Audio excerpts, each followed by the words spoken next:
Kata Nabi SAW, sampai-sampai batu pun akan berkata, ya abdallah, wahai hamba Allah, hadzal yahudi, ini di belakangku khalfi ada seorang Yahudi, uqtulhu, bunuhlah dia.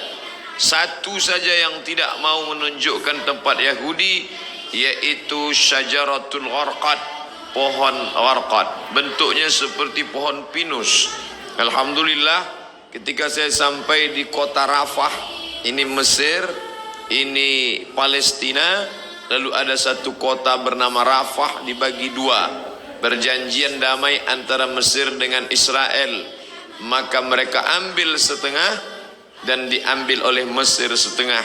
Di tengah kota ini dibuat satu garis lurus perbatasan dengan tegangan listrik, tegangan tinggi, pagar kawat, sehingga antara orang Rafah yang ada di Mesir dengan yang ada di jajahan Israel putus kontak, hanya bisa berhubungan lewat alat komunikasi, padahal mereka punya kota yang indah sebelum penjajahan Israel tahun 1946. Dari sana kita lihat hijau. Ternyata yang hijau mereka tanam itu adalah syajaratul gharqad, pohon yang memang sudah disebutkan Nabi Muhammad sallallahu alaihi wasallam. Mereka mengatakan di bawah Masjidil Aqsa ini ada tempel kuil King Solomon yang mereka agungkan, yang dalam Al-Quran kita menyebutnya Nabi Sulaiman alaihi salam mentauhidkan Allah subhanahu wa ta'ala, anak dari Nabi Daud alaihi salam juga mentauhidkan Allah. Tapi mereka merusak ajaran ini dan mereka membawa ini sebagai slogan. Oleh sebab itu ada seorang berkeluarga negaraan Perancis bernama Roger Jaraudi masuk Islam, bersyahadat, dan dia menulis buku bahwa Israel membangun negara berdasarkan mitos. Maka pemerintah menangkap Roger Jaraudi, dipenjarakan, tapi dia puas karena dia sudah mengungkap bagaimana kebatilan Israel. Penjajahan terbesar di atas dunia hari ini dilakukan oleh Israel. Tembok terpanjang di dunia hari ini, tembok yang dibangun oleh Israel.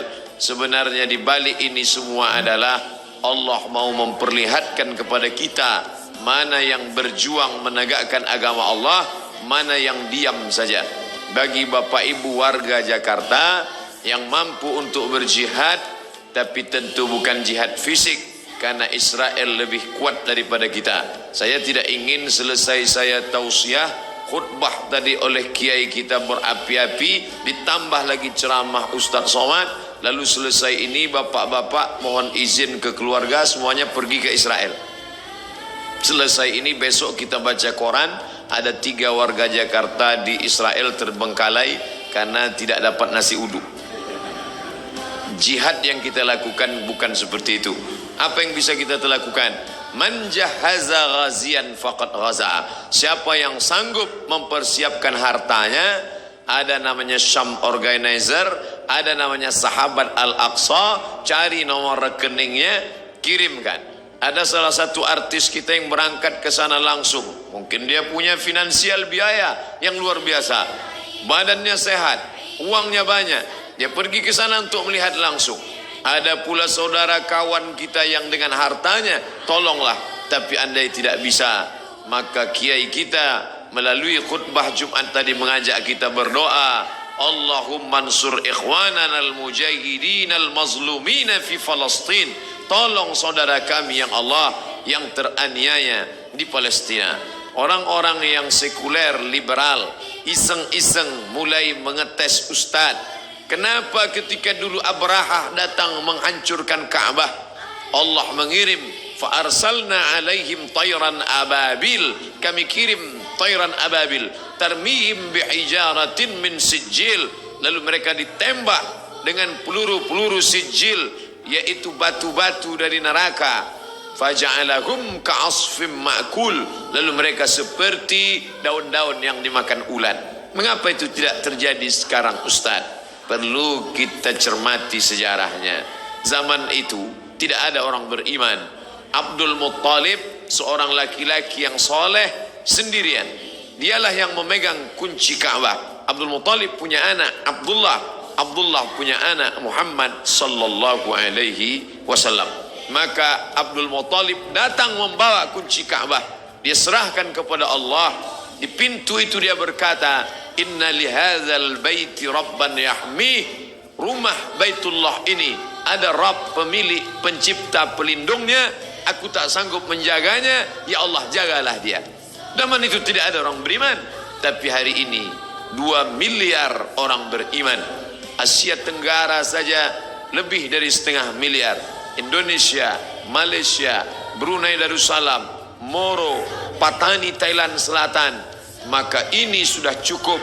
Belum lagi dari daratan India, Pakistan, Bangladesh, Myanmar, lalu kemudian 22 negara Arab yang terpecah dari mulai Yaman sampai ke Maghribi Maroko di Afrika Utara. Umat Islam yang tersebar di Eropa, imigran dari Jerman yang sudah ada di Jerman, imigran dari Turki hampir lebih 2 juta orang. Umat Islam tersebar banyak. Ini adalah tantangan bagi umat Islam bagaimana menolong Masjidil Aqsa yang menjadi kiblat Nabi menghadap ke Masjidil Aqsa 18 bulan lamanya. 18 bulan 17 menghadap ke arah Masjidil Aqsa sampai akhirnya turun ayat, "Fawalli wajhaka syatral Masjidil Haram." Hadapkan wajahmu ke arah Masjidil Haram. Bapak Ibu yang dimuliakan Allah, hadirin hadirat yang mendengarkan langsung maupun tidak langsung tausiah singkat ini semua menjadi teguran bagi kita. Pulang dari sholat Jumat masih bisa makan kenyang dengan anak sambil tertendum tertawa. Betapa saudara kita di sana. Saya pernah satu asrama dengan orang Palestina. Saya tanya langsung, bagaimana keadaan keluargamu di sana? Apa kata dia? Satu asrama dengan saya ketika sama-sama kuliah, Abdul Somad. Seandainya mereka bunuh kami, sudah lama kami mati. Tapi mereka tidak ingin kami mati. Mereka datang ke rumah kami, mereka pecahkan tempat air. Mereka buat kami kehausan setengah mati. Mereka ambil dengan senjata laras panjangnya, mereka pecahkan tempat-tempat minyak zaitun. Karena mereka tahu kami tak dapat hidup tanpa zaitun. Mereka hancurkan sawah. Mereka hancurkan sawah gandum, makanan pokok kami. Mereka ingin membuat kami setengah mati, tapi kami tak akan meninggalkan negeri ini sampai satu saja. Ish kariman, hidup mulia, Palestina merdeka, au mut syahidan, atau mati sebagai orang yang syahid. Maka ada sesuatu yang mengerikan tapi sekaligus membanggakan. Pemerintah asing Amerika, Eropa mengadakan survei apa cita-cita anak Palestina. Di tempat kita cita-cita ingin menjadi dokter, cita-cita ingin menjadi advokat, cita-cita ingin menjadi pengusaha sukses. Tapi cita-cita anak Palestina lebih 90% cita-citanya ingin menjadi seorang yang mati syahid. Maka apapun profesinya, ish kariman, kalau kau hidup, hiduplah mulia. Au mut syahidan, kalau mati maka mati syahid. Maka pemerintah Mesir lewat masyarakat muslimnya membuat slogan mempertahankan makanan produk Islam, tidak membeli produk-produk dari Israel yang sekian persennya dibelikan untuk peluru membunuh saudara-saudara kita. Uangnya uang kita, kita yang memakai, dari deterjen sampai sikat gigi, sampai tekstil, sampai alas kaki, produk Amerika dan Eropa bekerja sama dengan lembaga Israel untuk membantai saudara-saudara kita. Alhamdulillah, di negeri yang kita cintai, Republik Indonesia, kita digalakkan untuk memakai produk sendiri, negeri asli sendiri, tidak ada kaitan dengan impor dan Israel. Maka kembalilah kepada produk-produk kita, karena sedikit banyak kita sudah menyumbang membeli peluru untuk menyobek jantung saudara kita. Ini bukan masalah nasionalisme. Orang yang berkata tidak ada hubungan kita dengan Palestina, itu murni hubungan konflik antara Palestina dengan Israel, maka dia tidak mengerti ajaran Islam.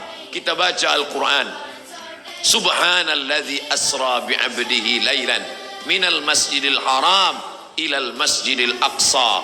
Kalau orang mengatakan itu Palestina tidak ada hubungan agama, maka Masjidil Aqsa terletak di Palestina. Kita beriman kepada Isa alaihissalam bukan sebagai anak Tuhan, tapi sebagai Rasul utusan Allah. Isa lahir di Palestina, besar di Palestina, diangkat dari Palestina. Kita beriman kepada Musa alaihissalam, ditulis namanya dalam Al-Quran.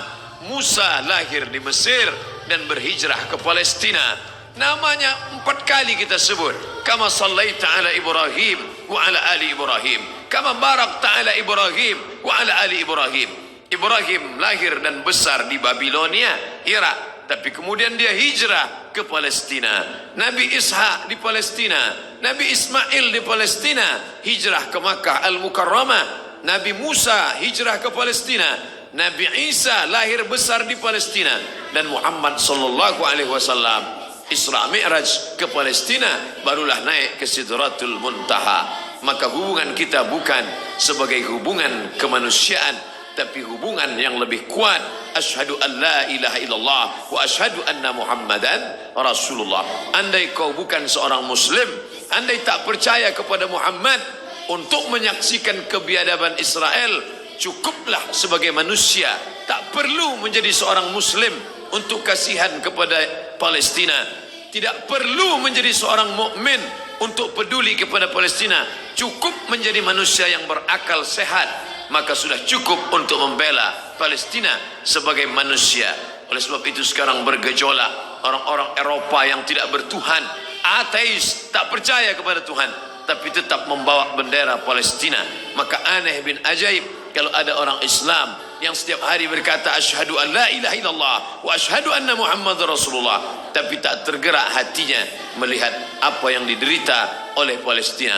Dulu kita tidak bisa melihatnya, tapi sekarang nyata. Twitter, BBM, WhatsApp, Instagram, sahabat-sahabat kita berkirim tentang video. Sampai hari ini saya tidak sampai hati untuk melihat penyiksaan tentara Israel terhadap anak-anak Palestina yang tak berdosa. 14 abad yang lalu Nabi kita berpesan, kalau kalian berperang, satajiduna rijalan fis sawami, kalau ketemu pendeta-pendeta di gereja, la ta'ridu lahum, jangan ganggu pendeta. La taqtulu sabiyan murdi'a, jangan bunuh anak kecil. Wala syaikhan faniya, jangan bunuh orang tua renta. La taqiranna syajaratan, jangan potong pokok kayu. Wala nakhlan, jangan potong pohon korma. La tahdimu buyutan, jangan hancurkan rumah. Sebelum kesepakatan Jenewa, aturan perang internasional, PBB, United Nation, Nabi 14 abad yang lalu sudah melarang jangan bunuh anak kecil, perempuan tua, renta, hamil, pendeta. Mereka bukan objek perang.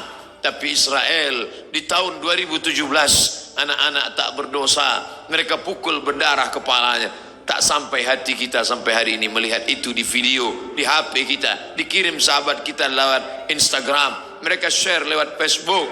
Ada yang marah, berkecamuk dalam hatinya, tapi kita hanya memanjatkan doa. Ingat, ad-doa silahul mu'min. Anak-anak kita dudukkan sejenak, perhatikan. Mungkin kita perlihatkan di slide TV kita perlihatkan, oh anakku kau sekarang senang, bisa indah makan, jalan-jalan ke mall, bisa menikmati indahnya udara segar. Tapi coba kau lihat saudaramu di Palestina, cara mendidik anak-anak kita bukan sekedar bercerita, tapi melihat gambar yang bisa bercerita beribu kata. Maka pikiran-pikiran negatifnya insya Allah akan hilang. Bapak Ibu yang dimuliakan Allah Subhanahu wa taala, hadirin hadirat balik yang hadir di masjid ini, adapun yang menyaksikan melalui streaming, maka kita berharap kepada Allah bersama orang-orang beriman. Kita berdoa di akhir majlis bisirril Fatihah, bertawassul kepada Rasulullah ala hadhihi niyah al-Fatihah. A'udzu billahi minasy syaithanir rajim. Bismillahirrahmanirrahim. Alhamdulillahi rabbil alamin.